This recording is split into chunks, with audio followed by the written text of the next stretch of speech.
আসসালামু আলাইকুম ওয়া রাহমাতুল্লাহি ওয়া বারাকাতুহু। প্রিয় দর্শক, আপনারা যারা এই মুহূর্তে আমাদেরকে দেখছেন, আপনাদের প্রিয় টেলিভিশন নেক্সাস টেলিভিশনের নিয়মিত আয়োজন বেকমিন্স বিস্কিটস নিবেদিত ইসলামী জীবন বিধান এই অনুষ্ঠানে আজকের এই পর্বে আমি আছি মুফতি মাসুম বিল্লাহ মাদানী। প্রিয় দর্শক, আমরা এমন একটি সময় অতিবাহিত করছি যে সময়টাতে পুরো জাতিগতভাবে আমরা একটি সংকটময় সময় পার করছি। এই সংকটময় সময়ের মধ্যে কিছু অসাধু ব্যক্তি আমাদের সমাজ ব্যবস্থা, রাষ্ট্র ব্যবস্থাকে দুর্বল করে দেওয়ার জন্য এবং তাদের ব্যক্তিগত ফায়দা হাসিল করার জন্য তারা সমাজে বিশৃঙ্খলা তৈরি করছে। আমরা এমন একটি বিষয় নিয়ে আজকে কথা বলবো ইনশাআল্লাহ। সে বিষয়টি হচ্ছে ইসলামের ছিনতাই ও ডাকাতির শাস্তি কি হতে পারে, এই বিষয় নিয়ে আমরা কথা বলবো ইনশাআল্লাহ। ইসলাম এমন একটি ধর্ম যে ধর্ম মানুষের শান্তি নিশ্চিত করেছেন। আল্লাহ সুবহানাহু ওয়া তাআলার জন্য বলেছেন, ইন্নাদ-দীনা ইনদাল্লাহিল ইসলাম। মানুষের আল্লাহ তাআলার কাছে মানুষের জন্য একমাত্র মনোনীত জীবন বিধান হচ্ছে ইসলাম। ইসলাম মানে হচ্ছে শান্তি। ইসলাম মানে হচ্ছে মানুষের জীবনের প্রতিটি ধাপে ধাপে কোন পর্যায়ে কি তারা ব্যবহার করবে, কি ব্যবহার করে তারা সমাজে শান্তি প্রতিষ্ঠা করবে, এই বিষয়গুলো নিশ্চিত করার জন্য আল্লাহ তাআলা যে গাইডলাইন আমাদের জন্য নির্ধারণ করে দিয়েছেন তার নাম হচ্ছে ইসলাম। তো আল্লাহ সুবহানাহু ওয়া তাআলা আমাদেরকে এই ইসলামের যে বিধানগুলো আমাদেরকে দিয়েছেন, এর মধ্যে যে জিনিসগুলো আমাদের জন্য নিষেধ করে দিয়েছেন তার মধ্যে অন্যতম হচ্ছে সমাজে বিশৃঙ্খলা তৈরি করা। বিশৃঙ্খলা তৈরির অন্যতম মাধ্যম হচ্ছে চুরি এবং ডাকাতি, ছিনতাই, রাহাজানি। এইগুলো বিষয় নিয়ে আমরা কথা বলবো ইনশাআল্লাহ। তার আগে আমাদের সাথে একজন দর্শক রয়েছেন, আমরা দর্শকের ফোন কল নিয়ে নিই। আসসালামু আলাইকুম ওয়া রাহমাতুল্লাহ। প্রিয় দর্শক, কি আছেন আমাদের সাথে? ওয়ালাইকুম আসসালাম। আমার দুটো প্রশ্ন। একজন আমার খালা, আমি ওনার হয়ে প্রথম প্রশ্নটা করছি। সেটা হলো, ওনার বয়স হয়েছে, উনি যখন বাথরুমে বাথটাবে গোসল করেন তখন উনি খুব ভয় পান যে আমি পড়ে যাব কিনা। তো উনি তখন সবসময় যতক্ষণ উনি গোসল করেন ততক্ষণই উনি লা ইলাহা ইল্লাল্লাহ লা ইলাহা ইল্লাল্লাহ এটা পড়তে থাকেন। তো এখন বাথরুমে গোসল করার সময় উনি ভাবেন যে আমি যদি পড়ে গেলে আমার বয়স হয়েছে, মরে যাব, আমার মুখ এটা করলে আমাকে হয়তো আল্লাহ প্রোটেক্ট করবেন, এই জন্য উনি সবসময় পড়তে থাকেন। এটা কি ঠিক হচ্ছে কিনা ভুল হচ্ছে, এই একটি প্রশ্ন। আরেকটি প্রশ্ন হলো যে আমারই এক আত্মীয়, উনি ওমরাতে যাবেন আল্লাহর রহমতে আলহামদুলিল্লাহ ওনার ছেলের সঙ্গে। তো এখন ওনারা প্রথমে মক্কাতে থাকবেন আর মক্কা থেকে ওনারা মদিনাতে যাবেন। আসার সময় আবার মক্কাতে ব্যাক করার সময় একটা মিকাত পাবেন। তখন আবার নিয়ত করে, আপনার ওমরা নিয়ত করে আমরা কি আরেকটা ওনারা কি ওমরা করতে পারবেন কিনা, এটা তো থাকলো এটা প্রশ্নটা। এবং মক্কা থেকে পরে যদি ওনারা তায়েফ যান, তায়েফ থেকে আবার ফেরার পর মিকাত পাবেন, তখন কি আরেকটা ওমরা করতে পারবেন? ওইটা কিন্তু আমি পরে বলছি যে উনি হয়তো যেতেও পারেন, নাও যেতে পারেন তাওয়াফে, কিন্তু এটা কনফার্ম ইনশাআল্লাহ যে উনি প্রথমে মক্কা থেকে মদিনা যাবেন, মদিনা থেকে ব্যাক করার সময় উনি মিকাতের সময় নিয়ত করে ওমরার আরেকটা ওমরা করতে পারবেন কিনা, এক সফরে 2টা কিংবা 3টা ওমরা করলে এটা ঠিক আছে কিনা। আসসালামু আলাইকুম। ধন্যবাদ বোন, আমাদের সঙ্গেই থাকুন, আমরা আপনার প্রশ্ন উত্তর দেওয়ার চেষ্টা করবো। আমাদের সাথে আরেকজন দর্শক রয়েছেন। আসসালামু আলাইকুম ওয়া রাহমাতুল্লাহ। ওয়ালাইকুম সালাম ও রাহমাতুল্লাহ বারাকাতুহু। হুজুর, আমি সুনামগঞ্জ ধরমপাড়া থেকে ইউনুস বলছিলাম। জি ইউনুস ভাই।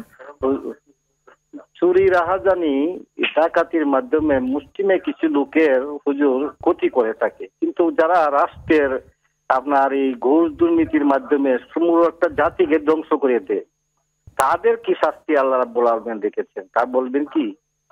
আর 2 নম্বর প্রশ্ন হলো হুজুর, যে ব্যক্তি রোজার রাত্রে রোজার নিয়াত করবে না, তার রোজা হবে না, এটা কি সহিহ হাদিস দ্বারা সমর্থিত? জি ইনশাআল্লাহ, আমাদের সঙ্গেই থাকুন, আমরা আপনার প্রশ্ন উত্তর দেওয়ার চেষ্টা করছি ইনশাআল্লাহ। সম্মানিত দর্শক, আমরা কয়েকটি প্রশ্ন আপনাদের মাঝে কাছ থেকে পেয়েছি ইনশাআল্লাহ। আমরা একটি প্রশ্ন উত্তর দেওয়ার চেষ্টা করছি। সেই প্রশ্নটা হচ্ছে, আমাদের এক বোন বলেছেন যে একজন ব্যক্তি যখন ওমরা করতে মক্কায় প্রথমে ঢুকে, তিনি তো তখন এহরাম পরে ঢুকবেন, তারপরে ওমরা আদায় করে আবার যখন তিনি মক্কা থেকে মদিনায় আসবেন, মদিনা থেকে আবার মক্কা ইন করার সময় আরেকটি মিকাত পরে, সে মিকাতের নাম হচ্ছে মিকাতে যুলহুলাইফা। তো যুলহুলাইফা থেকে ইহরাম বেঁধে তিনি আবার ওমরা করতে পারবেন কিনা, এই বিষয়টা আমাদের বোন জানতে চেয়েছেন। এরপরে তিনি এর সাথে সম্পূরক প্রশ্ন করেছেন, আবার মক্কায় এসে যদি তয়েফে যায়, তয়েফ থেকে আসার সময় আরেকটি মিকাত পড়ে, চাইলে তিনি ওখান থেকে এহরাম বেঁধে আরেকটি উমরা করতে পারবেন কিনা। জি বোন, আপনার জন্য উত্তর হচ্ছে রাসূলুল্লাহ সাল্লাল্লাহু আলাইহি সাল্লাম যে মিকাতগুলো নির্ধারণ করেছেন, এই মিকাতগুলোর দূরত্ব মক্কা থেকে, বিশেষ করে মদিনার মিকাতের দূরত্ব প্রায় 450 কিলোমিটার। তিনি যখন মক্কা থেকে মদিনায় চলে যাবেন, তখন ওনার সফর, নতুন আরেকটি সফর শুরু হবে। কারণ সফরের যে সীমানা বর্তমান সময়ে 70 থেকে 80 কিলোমিটার দূরত্ব গেলেই তিনি আবার নতুন সফরের সীমানা অতিক্রম করে ফেলেন বা তিনি সফরের হিসেবে গণ্য হবেন। তিনি যেহেতু মক্কা থেকে মদিনায় চলে গিয়েছেন, মদিনা থেকে আবার মক্কায় ঢোকার সময় তিনি নতুন সফরেই ঢুকবেন।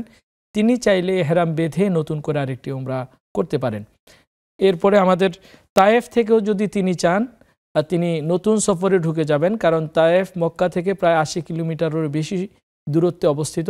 তিনি চাইলে মক্কার মিকাত থেকেও এহরাম বেঁধে নতুন করে আরেকটি উমরা করতে পারেন ইনশাআল্লাহ। বাংলাদেশ থেকে যেভাবে তিনি এহরাম বেঁধে উমরা করেছেন, ঠিক একই সওয়াবে এবং একই নিয়মেই তা ওনার সবগুলো উমরা হবে ইনশাআল্লাহ। আমরা প্রিয় দর্শক, আমাদের সাথে একজন দর্শক রয়েছেন।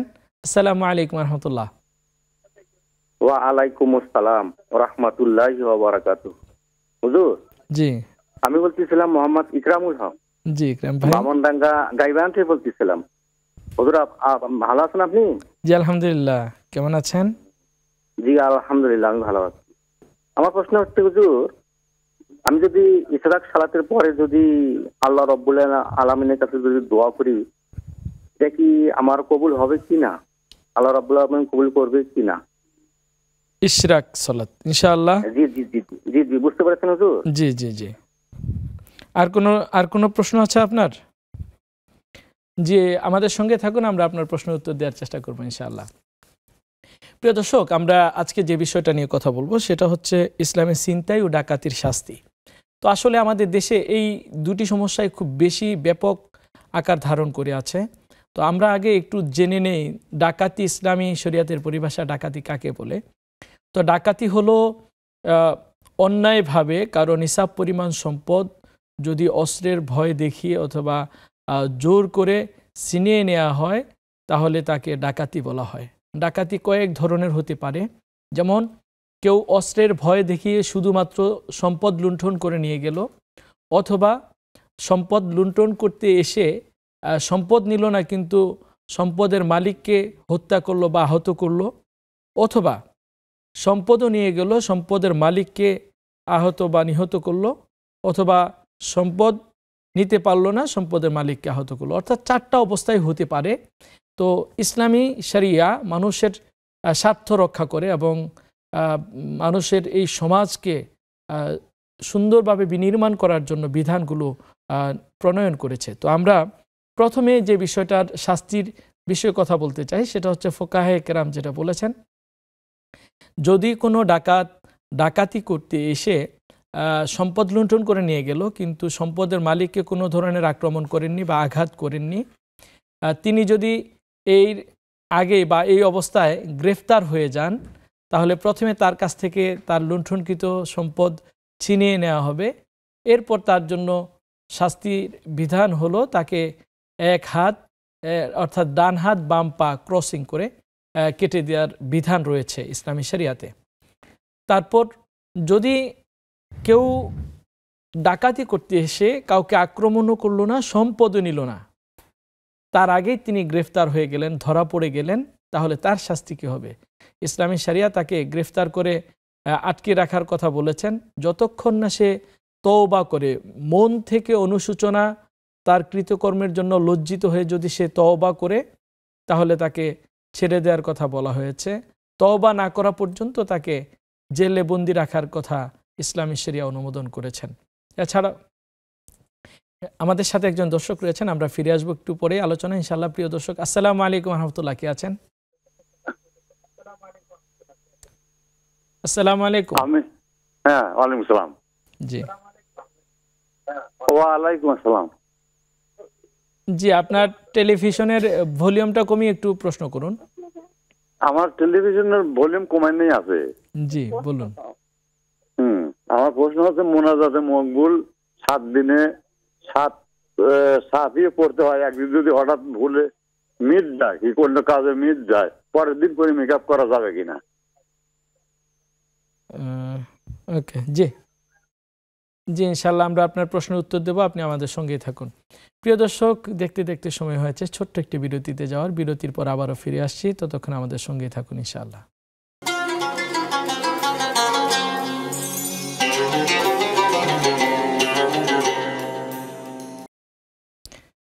প্রিয় দর্শক, বিরতির পর আবারও স্বাগত জানাচ্ছি আপনাদের প্রিয় টেলিভিশন নেক্সাস টেলিভিশনের নিয়মিত আয়োজন বেকনেস বিস্কিটস নিবেদিত ইসলামী জীবন বিধান। আজকে আমরা কথা বলছি ইসলামের ছিনতাই ও ডাকাতির শাস্তি এই বিষয় নিয়ে। এই বিষয়ে কথা বলার জন্য নিয়মিত আয়োজনে আজকে আমাদের স্টুডিওতে একজন বিদগ্ধ আলেমে দ্বীন রয়েছেন। আজকে আমাদের সাথে রয়েছেন দারুল আরকাম উত্তরার সম্মানিত শাইখুল হাদিস শেখ শাব্বির আহমদ খান আজহারি হাফিজাহুল্লাহ। আসসালামু আলাইকুম। ওয়ালাইকুম আসসালাম ওয়া রাহমাতুল্লাহ। শেখ, আপনি কেমন আছেন? আলহামদুলিল্লাহ ভালো আছি, আপনি কেমন আছেন? আলহামদুলিল্লাহ। প্রিয় দর্শক, আপনাদের মনে জমে থাকা যে কোনো প্রশ্নের উত্তর জানতে আপনারা আমাদের টেলিভিশনের স্ক্রিনে দেওয়া নাম্বারে কল করুন, অথবা নেক্সাস টেলিভিশন ইসলামিক এই পেজের কমেন্ট বক্সে আপনি আপনার প্রশ্ন তুলে ধরতে পারেন। আমরা আপনার প্রশ্নের উত্তর দেওয়ার চেষ্টা করবো ইনশাআল্লাহ। শেখ, আজকে আমরা কথা বলবো ইসলামের ছিনতাই ও ডাকাতির শাস্তি। তো আল্লাহ সুবহানাহু ওয়া তাআলা এই মানব সভ্যতাকে নিরাপত্তা এবং শান্তিতে রাখার জন্য কি বিধান নাজিল করেছেন, যে ছিনতাই এবং ডাকাতি থেকে আমরা কিভাবে মুক্তি পেতে পারি, এই বিষয়ে যদি দর্শকদের উদ্দেশ্যে কথা বলতেন। বিসমিল্লাহ, আলহামদুলিল্লাহ, ওয়াসসালাতু ওয়াসসালামু আলা রাসূলিল্লাহ। আল্লাহ রাব্বুল আলামিন মানব সমাজে শান্তি প্রতিষ্ঠিত করবার জন্যে এবং প্রতিটি মানুষ যেন সে সম্মানের সাথে শান্তির সাথে থাকতে পারে, একটি ব্যক্তি তেমনিভাবে একটি সমাজ এবং রাষ্ট্র যেন শান্তির সাথে থাকতে পারে, সেজন্য আল্লাহ রাব্বুল আলামিন মানুষের জান এবং মাল দুটির সম্পূর্ণ নিরাপত্তার বিধান করেছেন, নিশ্চিত করেছেন। এবং এই নিরাপত্তায় যারাই বিঘ্নিত ঘটাবে তাদের জন্য মানে কঠিন শাস্তি আল্লাহ রাব্বুল আলামিন কোরআনে ঘোষণা করেছেন, রাসূল সাল্লাল্লাহু আলাইহি ওয়াসাল্লামের হাদিসে রয়েছে।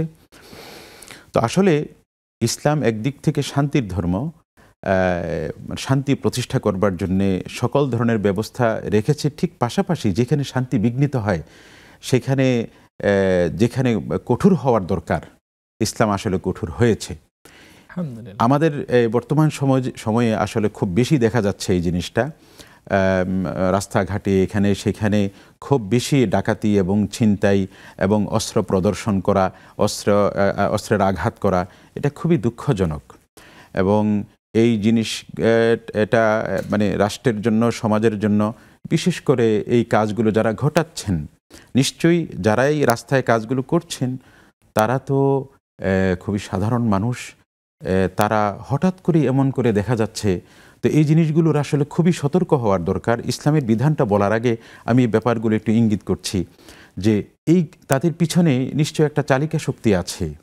তো এই ক্ষেত্রে আসলে খুবই সতর্ক হওয়া দরকার যে এরা কিন্তু খুব মানে সমাজের একেবারে মূর্খ, একেবারে অশিক্ষিত নয় যারা এই মানুষগুলাকে পরিচালিত করছে এবং এই মানুষগুলাকে উৎসাহিত করছে, তাদের একটা জীবিকার পথ হিসাবে এটাকে তাদেরকে দেখিয়ে দিচ্ছে। এটা খুবই খারাপ সমাজের জন্য এবং বাংলাদেশের জন্য। তো এই জন্য আমরা খুব স্পষ্টভাবে আমরা বলতে চাই সবাই, প্রতিটি মানুষ তার নিজস্ব জায়গা থেকে সতর্ক হবার জন্যে, এবং কাউকে যখন আক্রমণ করা হয় আশেপাশে যারাই থাকি সম্মিলিতভাবে সহযোগিতা করা, এবং যে বা যারা এর পিছনে উৎসাহ দিচ্ছে বা তাদেরকে পথ দেখিয়ে দিচ্ছে, আসলে এই জিনিসগুলো ধর্মীয়ভাবে ইসলামের দৃষ্টিতেও সাংঘাতিক, রাষ্ট্রীয়ভাবে, সামাজিকভাবে, নীতিনৈতিকতার প্রশ্নে এবং নিজের বিবেকের প্রশ্নে সাংঘাতিক জিনিস। এই জিনিসগুলো একসময় নিজেদের বিবেকের দংশন হয়ে তাকে দংশন করবে এই কাজগুলো, অন্যায়গুলো। এই জন্য ইসলাম এই কাজগুলোকে কঠোরভাবে প্রতিরোধ করবার জন্যে কঠিন শাস্তির ব্যবস্থা করেছে। আল্লাহ তাআলা বলেন যে যারা পৃথিবীতে ফেসাদ সৃষ্টি করতে চায়, অস্ত্র প্রদর্শন করে, মানুষের সম্পদ জোর করে হরণ করে, তাদের শাস্তি আল্লাহ তাআলা বলেছেন আইয়ু কাত্তালু, তাদেরকে যেন প্রশাসন হত্যা করে,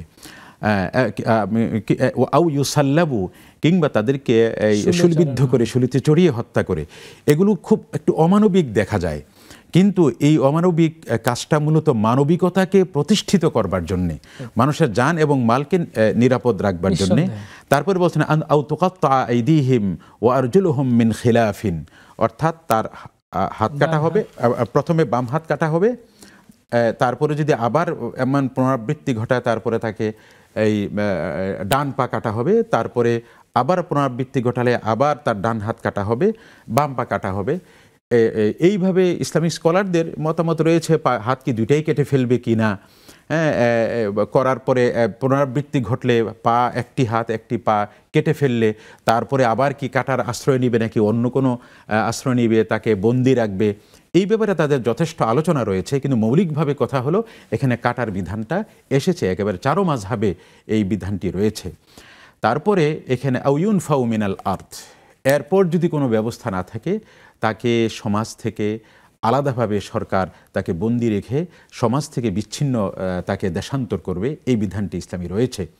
এবং এটা খুব কঠোর মনে হলেও আমাদের কাছে, কিন্তু যে জিনিসটাকে নিশ্চিত করবার জন্য আল কোরআন, আল্লাহ রাব্বুল আলামিন ইসলাম এই বিধানটি দিয়েছেন, সেইটা কিন্তু আমাদের কাছে একটি ব্যক্তি, সমাজে, রাষ্ট্রের কাছে খুবই গুরুত্বপূর্ণ। জি শেখ, আপনি চমৎকার আলোচনা করছিলেন, আমরা প্রশ্ন উত্তরে যাব। তার আগে আমি আপনার কাছে জানতে চাই, যদি কেউ ডাকাতি করতে গিয়ে জনগণের হাতে গ্রেফতার হয়ে যায়, অর্থাৎ তিনি অস্ত্র প্রদর্শন করেছেন, হত্যা করার চেষ্টা করেছেন, দুই একজন হয়তো জখমও হয়েছে, কিন্তু জনগণ যদি তাকে ধরে গণপিটুনি দিয়ে হত্যা করে ফেলে, তাহলে ইসলাম কি জনগণকে শাস্তির আওতায় আনার কথা বলেছেন কিনা, অথবা জনগণ নিরাপত্তা লাভ করবে কিনা বিষয়টা? এই ক্ষেত্রে একটা হাদিস রয়েছে, মান কুতিলা দুনা নফসিহি ফাহুয়া শহীদ ওমান কুতিলা দুনা ইরদিহি ফাহুয়া শহীদ ওমান কুতিলা দুনা মালিহি ফাহুয়া শহীদ। এক্ষেত্রে বাস্তবেই যদি নিজের ক্ষয়ক্ষতি হয়, এইটা সে সওয়াব পাবে।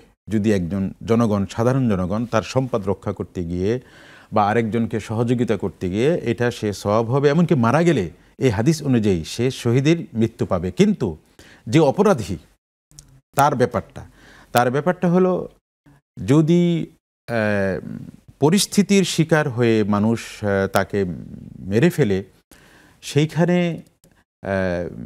সরকার এই ধরনের কাজগুলোতে ইসলামে আসলে শাস্তির বিধান হলো তাকে এই হত্যা করা, তার অপরাধের পরিমাণ অনুযায়ী হত্যা করা। তো সেই ক্ষেত্রে নিয়ম হলো সরকারের কাছেই তাকে সুপর্দ করা এবং আইনের হাতে তুলে দেওয়া।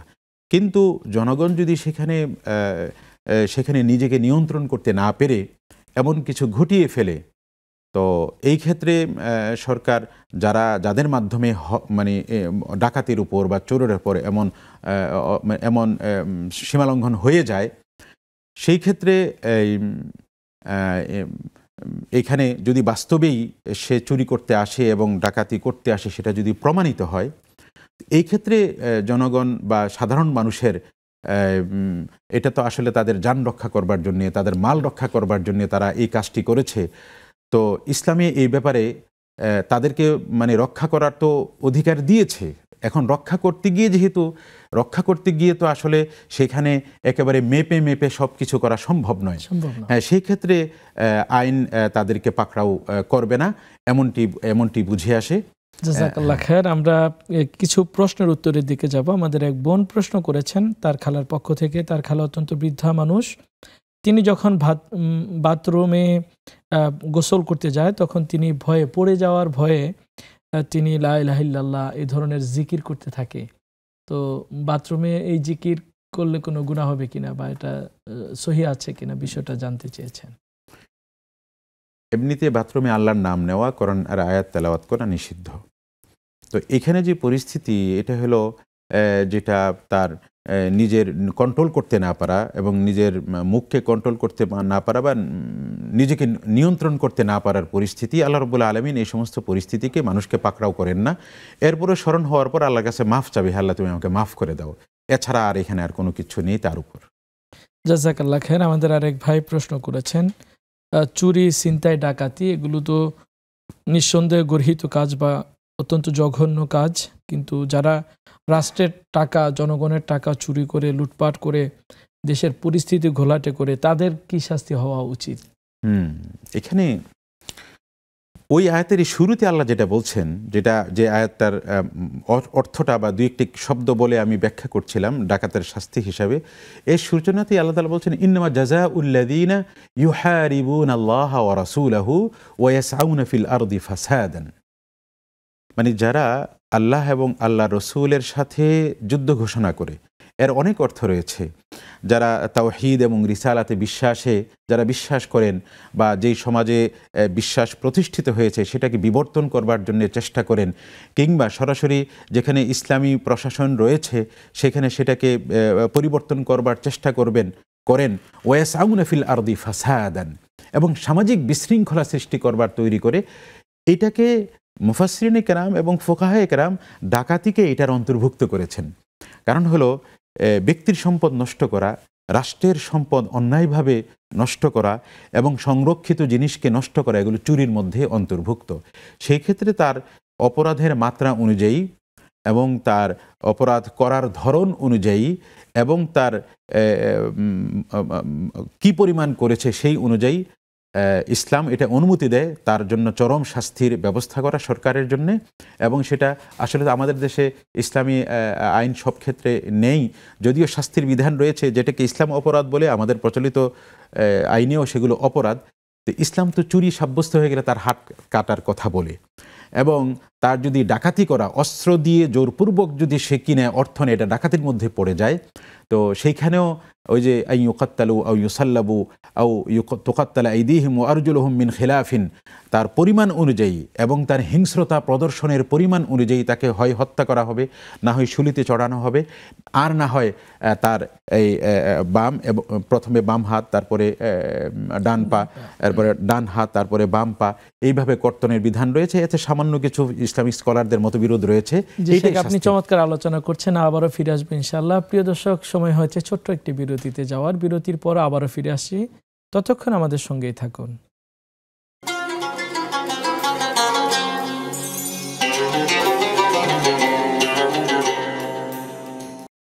প্রিয় দর্শক, বিরতির পর আবারও স্বাগত জানাচ্ছি আপনাদের প্রিয় টেলিভিশন নেক্সাস টেলিভিশনের নিয়মিত আয়োজন বেকমিন্স বিস্কিটস নিবেদিত ইসলামী জীবন বিধান। আমরা আলোচনা শুনছিলাম ইসলামের ছিনতাই ও ডাকাতির শাস্তি বিষয়ে। আপনাদের মনে যে থাকা যে কোনো প্রশ্ন, এর উত্তর জানার জন্য টেলিভিশনের স্ক্রিনে দেওয়া নাম্বারে কল করুন, অথবা নেক্সাস টেলিভিশন ইসলামিক এই পেজের কমেন্ট বক্সে আপনাদের প্রশ্ন তুলে ধরতে পারেন। আমরা আপনার প্রশ্নের উত্তর দেওয়ার চেষ্টা করব ইনশাআল্লাহ। আপনাদের প্রশ্ন উত্তর দেওয়ার জন্য আজকে আমাদের সাথে স্টুডিওতে রয়েছে শেখ সাব্বির আহমদ খান আজহারি হাফিজাহুল্লাহ। শেখ, আমরা কিছু প্রশ্ন পেয়েছি আমাদের ভাই বোনদের কাছ থেকে। একটা প্রশ্ন ছিল, এক ভাই প্রশ্ন করেছেন, ইশরাক সালাত শেষে তিনি কিছু দোয়া করেন, ওই সময় কি ওনার দোয়াগুলো কবুল হবে কিনা বিষয়টা জানতে চেয়েছেন। স্বাভাবিকভাবে আল্লাহ তাআলার কাছে যে কোনো সময় দোয়া করা যায়। আল্লাহ তাআলার দরজা বান্দার জন্য সব সময় খোলা থাকে, এবং দোয়া করার সময় আল্লাহ রাব্বুল আলামিন দোয়া কবুল করবেন এমন একটি আশা ভরসা নিয়ে দোয়া করা। আর দোয়া করার আরও কিছু শর্ত রয়েছে, হালাল খাদ্য গ্রহণ করা, এবং আরও কিছু আদাবের মধ্যে হলো কোনো নেক আমলের পরে দোয়া করা। এর মধ্যে ইশরাকে সালা অবশ্যই একটি নেক আমল, এবং এই সালাতের অনেক গুরুত্ব রয়েছে। রাসূল সাল্লাল্লাহু আলাইহি ওয়াসাল্লাম এই সালাতের ব্যাপারে বলেছেন যে বনি আদমের গায়ের প্রতিটি যেই প্রতিটি জোড়ার বিনিময়ে তার একটি সাদাকা জাকাত দিতে হয়, আর সেই সালাতুল ইশরাকের 2 রাকাত নামাজ হলো তার সাদাকা। সেই হিসাবে এমনিতে যে কোনো সময় ইনশাআল্লাহ মুমিনের দোয়া আল্লাহ তাআলা কবুল করেন। সেই হিসাবে সকালবেলা এই ইশরাকের নামাজের পরে তো আমরা আল্লাহ তাআলার কাছে আশা করতেই পারি এই সময় দোয়া কবুল হবে, ইনশাআল্লাহ তার দোয়া কবুল হবে। জাযাকাল্লাহ খায়ের। আমাদের এ বি তানভীর দেওয়ান ভাই নামে একজন ভাই প্রশ্ন করেছেন, অথবা আপনার উত্তরে সম্পূরক প্রশ্ন জানতে চেয়েছেন, যে আপনি বলেছেন যে 1 বছর নির্বাসনে পাঠানো, তো এই 1 বছর নির্বাসন বলতে কি বুঝিয়েছেন তিনি সেটা জানতে চেয়েছে। হ্যাঁ, নির্বাসন এটা বর্তমান সময়ে নির্বাসনটা এটাকে প্রয়োগ করা একটু জটিল। একটা সময় ছিল পৃথিবীতে মানুষের আবাদ খুবই কম ছিল, এবং মানুষের জীবনযাপনের যেই উপকরণ এটা সব জায়গায় সহজলভ্য ছিল না। তো একজন মানুষকে দূরে কোথাও নির্বাসনে দেওয়া, দূরে এমন কোনো জায়গায় যেখানে স্বাভাবিক জনবসতি নাই, এটাই তার জন্য এক ধরনের শাস্তি ছিল।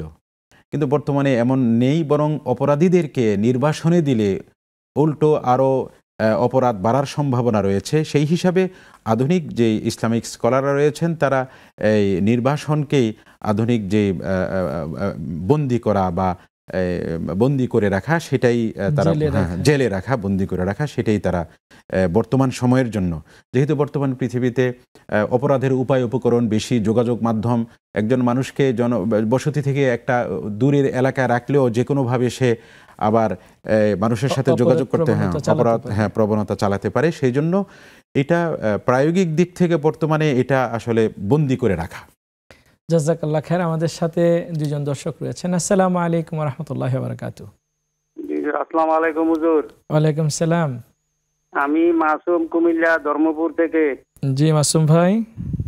হুজুর দুটি প্রশ্ন। প্রথম প্রশ্ন হলো যে দলিল কোরআন থেকে সূরা বাকারা আয়াত নম্বর 185, সূরা বাকারা আয়াত নম্বর 185 অধ্যায় 2, এতে কোরআন বলতেছে রমজান মাসে আমি কোরআন নাজিল করেছি শুধুমাত্র মুসলিম বা আরবদের জন্য নয়, সমগ্র মানব জাতির জন্য।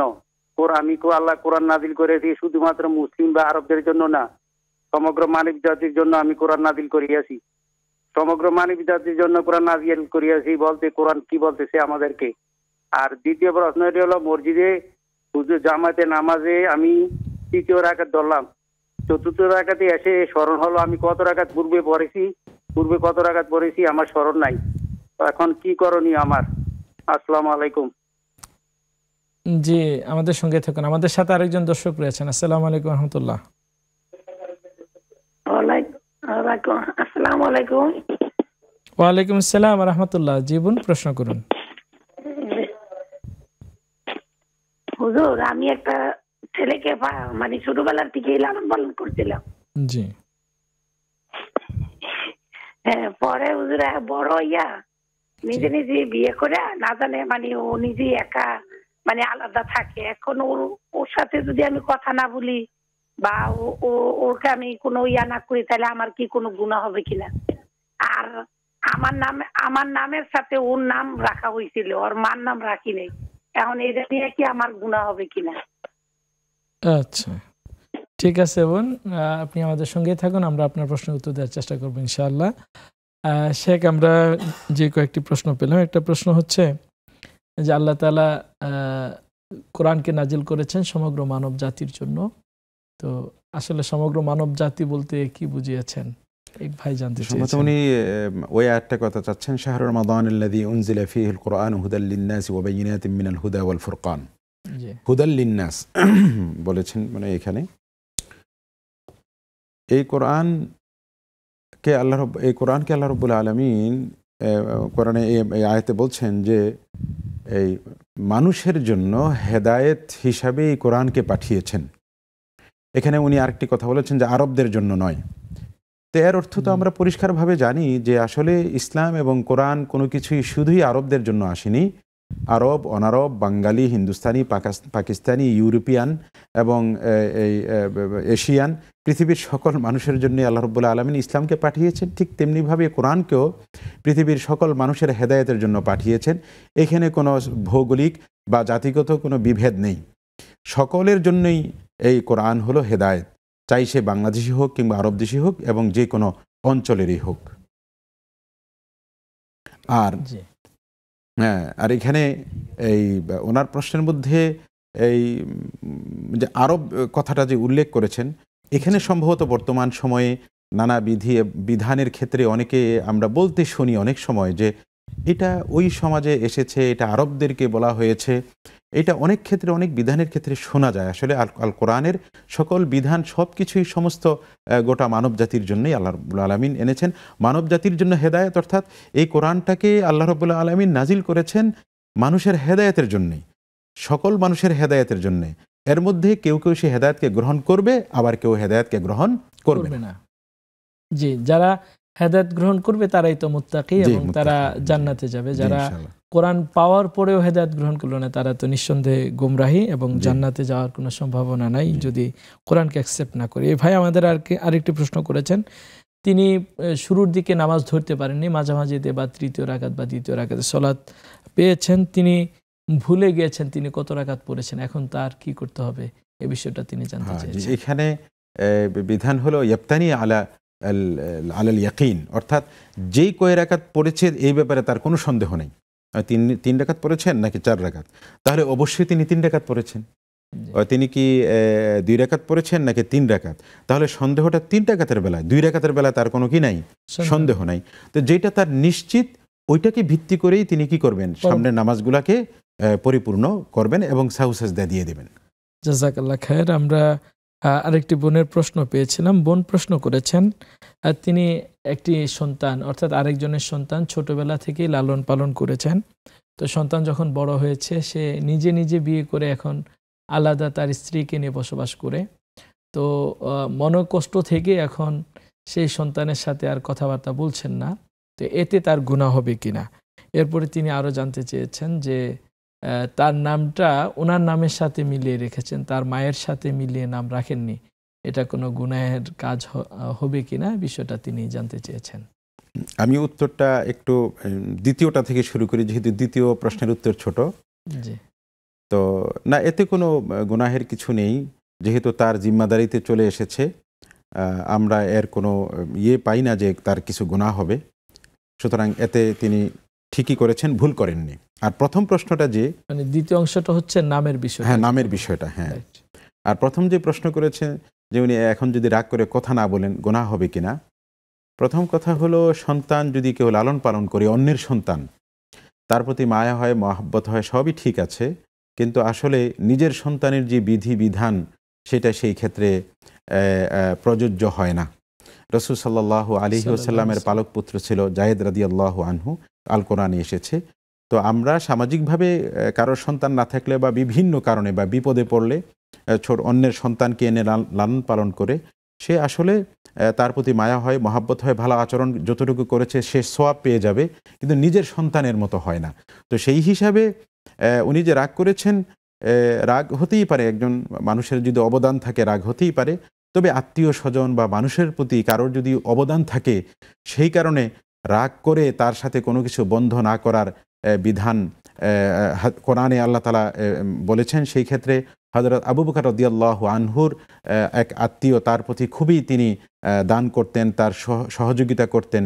তো এক পর্যায়ে যখন হযরত আয়েশা রাদিয়াল্লাহু আনহার যে ইফকের যে ঘটনা, সেই ঘটনার পর তিনি সেই মিস্তাহ রাদিয়াল্লাহু আনহু সেই ইফকের ঘটনার আলোচনা যাদের মাধ্যমে ছড়িয়েছে, আয়েশা রাদিয়াল্লাহু আনহার ব্যাপারটি ওই সাহাবীর মাধ্যমেও ছড়িয়েছে, তখন তিনি শপথ করেছিলেন মিস্তাকে আর কখনো তিনি কোনো কিছু সহযোগিতা করবেন না।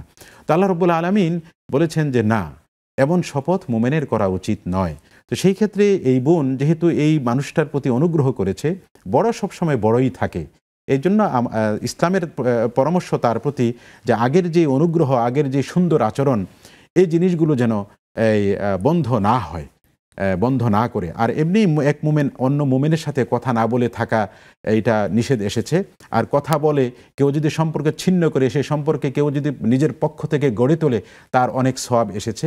এবং একটি হাদিস রয়েছে, যারা আল্লাহ রাব্বুল আলামিনের কাছে ছায়া পাবে আরশের দিন, কিয়ামতের আরশের নিচে কিয়ামতের দিন, ওই মুমিনগণ যারা পরস্পরে আল্লাহর জন্য আল্লাহর কাছে সওয়াব পাবেন, এই জন্য তারা পরস্পরে মহাব্বত বজায় রেখেছেন, সাক্ষাৎ করেছেন। জি, ইনশাআল্লাহ আবারও ফিরে আসবো আপনার কাছে। প্রিয় দর্শক, সময় হয়েছে ছোট্ট একটি বিরতিতে যাওয়ার। বিরতির পর আবারও ফিরে আসছি, ততক্ষণ আমাদের সঙ্গেই থাকুন।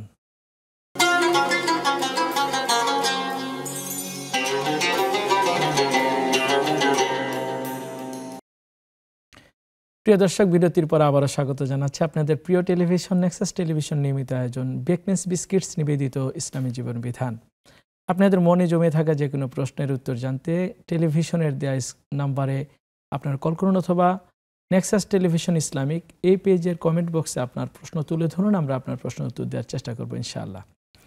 শেখ, আমরা আজকে আলোচনায় ছিলাম যে ইসলামের ছিনতাই ও ডাকাতির শাস্তি, এই বিষয়ে আপনি খুব চমৎকার করে বলছিলেন। তো আমরা যদি বাকি অংশ একটু শুনতাম। হ্যাঁ, এই ছিনতাই এবং সম্পদ চুরি এর এই বর্তমান সময়ে যেভাবে বেড়েছে, আসলে যদি সেটার কঠোর শাস্তির ব্যবস্থা হতো এবং ইসলাম যেভাবে বলেছে তার অপরাধের পরিমাণ অনুযায়ী এবং তার ধরন এবং প্রকৃতি অনুযায়ী তাকে শাস্তি কিংবা তাকে শুলিতে চড়ানো কিংবা তার হাত পা এই যে ডান এবং বাম উল্টাভাবে কেটে দেওয়া, তো এই সমস্ত জিনিসগুলো যদি থাকো, কিংবা নির্বাসনটা আসলে বর্তমানে প্রয়োগ করা খুবই জটিল। তবে বিশাল কোনো কারাগার যদি থাকে যেখানে জনগণের মেলামেশা নেই, এই জিনিসগুলো সরকার বাস্তবে যদি বাস্তবায়ন করতেন, আমাদের সমাজ এবং রাষ্ট্র যদি এই আইনগুলোকে বাস্তবায়ন করতেন, আসলে অপরাধীর প্রতি মায়া দেখিয়ে এক দুইজন মানে গুটি কয়েক বা মুষ্টিমেয় লোকের প্রতি মায়া দেখিয়ে গোটা মানব সমাজ এবং সমাজ ও রাষ্ট্রের প্রতি অবিচার করা হয়। এই জন্য এই কঠিন শাস্তিগুলো ব্যাপারে যারা আইনজ্ঞ আছেন তাদের একটু পুনর্বিবেচনা করা আমি একজন ইসলামিক স্কলার হিসাবে আমরা অনুরোধ করতেই পারি। তাছাড়া এই যে ওয়াসারিকু ওয়াসারিকাতু ফাকতাউ আইদিয়াহুমা, এখানে আল কোরআনে এই যারা চুরি করেছে নারী এবং পুরুষ তাদের হাত কেটে দাও, হাত বলতে হলো এই যে হাতের কবজি এই পর্যন্ত কাটার বিধান এসেছে। এটাও বাহ্যিকভাবে, এবং এটাকে নিয়ে অনেক সময় ইসলামকে নিন্দা করা হয় যে ইসলাম অমানবিক ধর্ম। কিন্তু আসলে এই যে শাস্তিগুলো এবং জাগতিক যেই রাষ্ট্র ব্যবস্থার মধ্যে যে শাস্তিগুলো রয়েছে, আসলে শাস্তি তো মানবিক, যারা অপরাধ করেছে তাদের দিকে মানবিকতার যেমন গুরুত্ব রয়েছে, কিন্তু যাদের সম্পদ চুরি করছে, সমাজে বিশৃঙ্খলা তৈরি করছে, সেটার প্রতি বেশি গুরুত্ব দেওয়া আসলে উচিত।